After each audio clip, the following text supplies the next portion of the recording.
Alors, prophétise sur eux, sur mon âme. Après, je finirai. Alors, elle a terminé le titre. Natino Maria to. Eto rubi no weta. Mauze rohodwa lotome. Wanu mi konchito mi no mo kuroi. Mi no mo fenu lei. Emi owezo mo tanki kuela metio. No jiche. Nous dégoûtons de personnes tout le monde. Quand tu te personnes tout le monde, et tu te y en a vu tout le monde. Et tu te diplômes tout le monde. Et tu as tout le boucher. Et tu as tout le monde de patron. Et tu te dis ouais sinon il va le filer moi. Après ça de sinon il t'a. Quand tu vas marier à ton quand il voit la métier. On doit faire des candelles personne la plus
Aujourd'hui, ton nom a changé.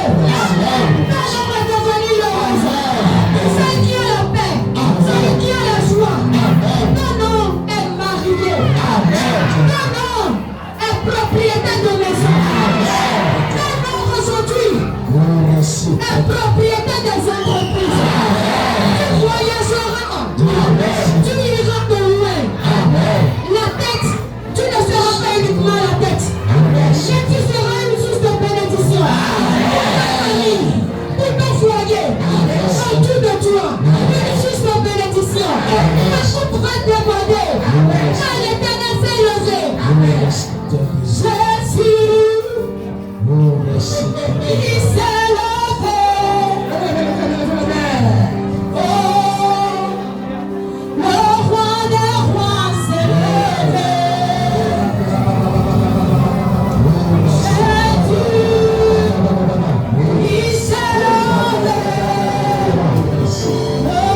La puissance de la prière rentre dans ton corps maintenant. Je dis la puissance de la prière. Prière debout, prière à genoux.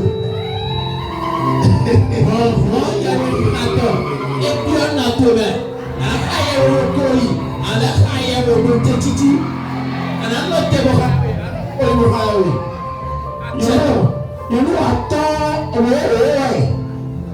on serait parcouru et parcouru le Totakamé et parcouru le Rudakamé et parcouru la Ladakamé et parcouru la Ladakamé et parcouru la Ladakamé et parcouru le Sessé et parcouru le Bus et parcouru le Bus et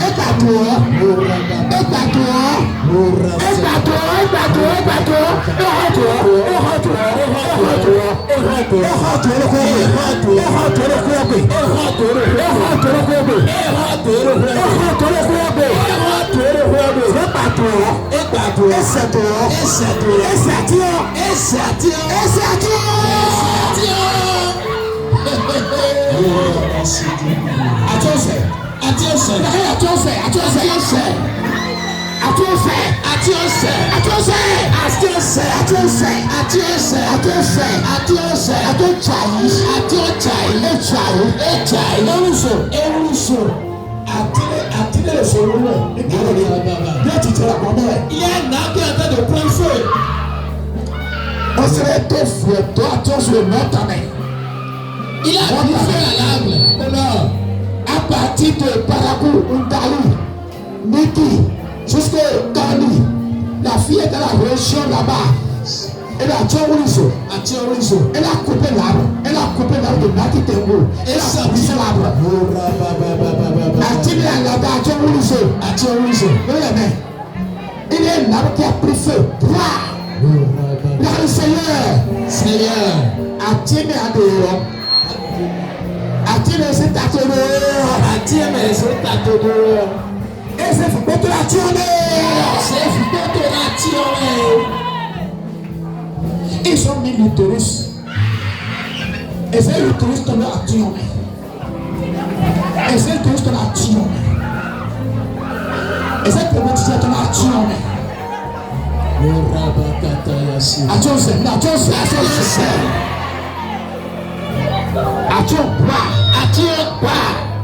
et alors, et bien prier, il faut qu'elle ait du bien. Alors qu'elle est à l'auteur. Oui, ça met si associé à l'auteur. À l'auteur, et pour la l'auteur. Et pour. Ah, il faut bosser en ligne. Aux enfants, dans l'auteur, tout esprit. Marie, lui, frère de lui, qui t'a fait porter le gars. Alors qu'elle a l'auteur, pour quitter. Il y a tellement de bas sur toi.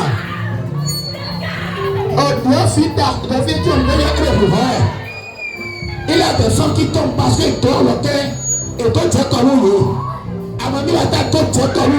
Il y a des femmes qui tombent parce que mamie a mis t'as battu les doigts et t'as collé à leur cou. Et c'est collé le coton. Au fait tout, toi, au temps, toi je suis à toi. Toi, tu es fier de toi, mais toi fier de toi, tu es fier de toi.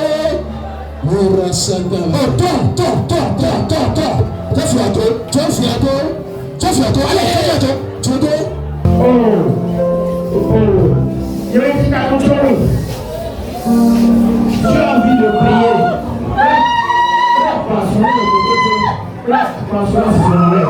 Tu as envie d'exercer le ministère de la guérison dans les hôpitaux. Berger, tu as envie de devenir berger.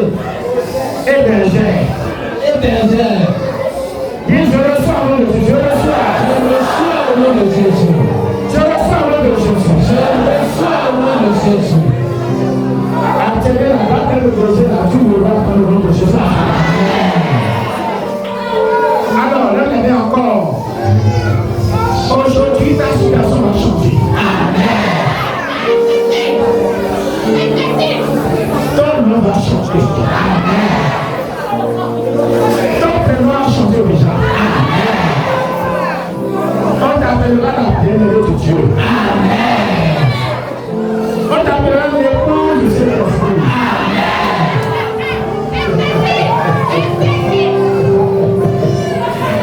L'Esprit va nous aider à connaître une caca, l'Esprit de l'Ouest. Et si c'est mignon, caca, comme ça.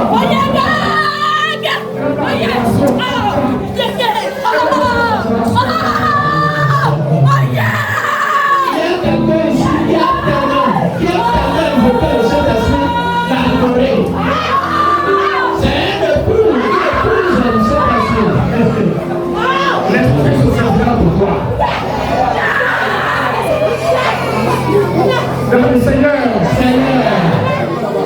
je reçois la vie, la force et la délivrance. Mais la fille est bien et tu es mal. Il a ta joie. Mais le temps va faire sur toi.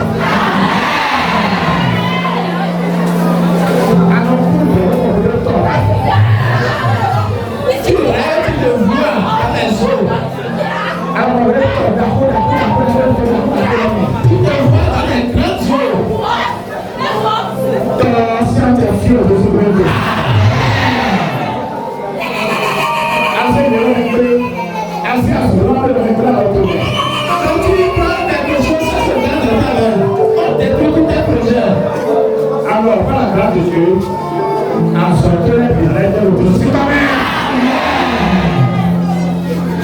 Et à ce moment-là, le système d'entendre j'ai mis toutes ces affaires dans l'eau. On sait quand on sait c'est une arnaque. On sait nous allons poser tort. J'ai amené tous ces balles, tout ce qu'elle utilise dans l'eau. Dans les mers. Et c'est vraiment ami. On s'est pas encore comme des filles. Après, on a tous parlé de ce que alors, lève les mains.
Ce que l'ennemi a dit, je l'ai détruit.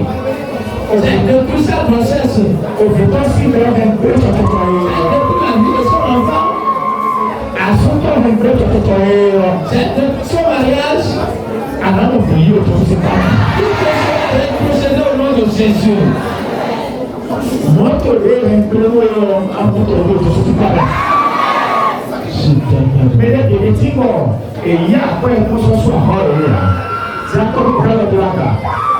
y a des gens, les gens ont pris l'argent, a pu retourner l'argent.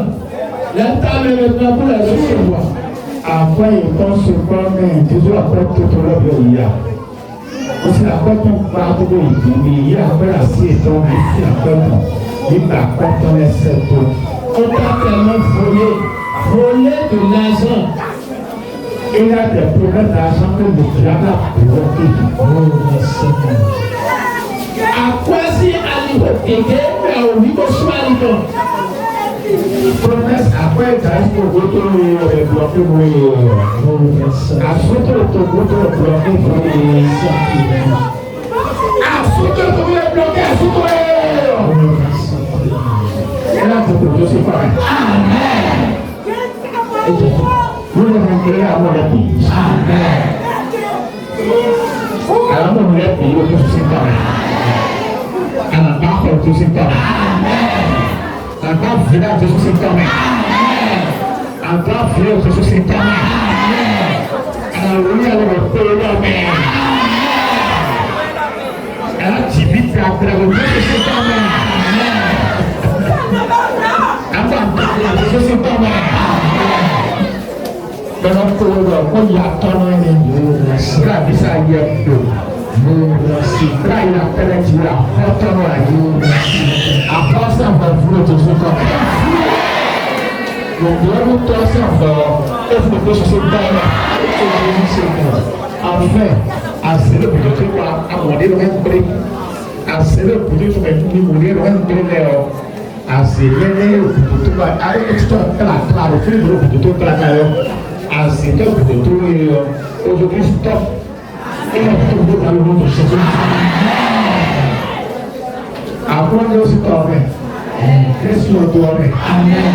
À ce que nous en sommes, qu'est-ce que nous en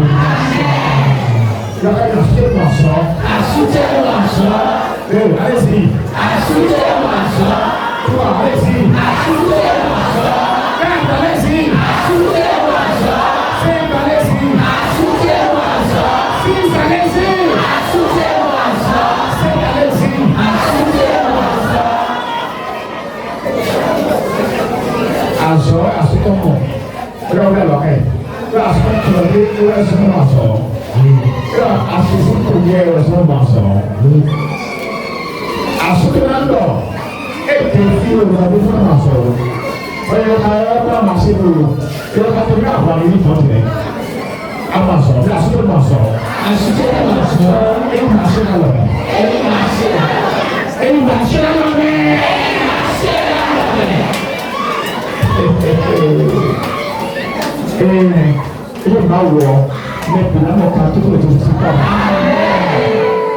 Maintenant, à la fin,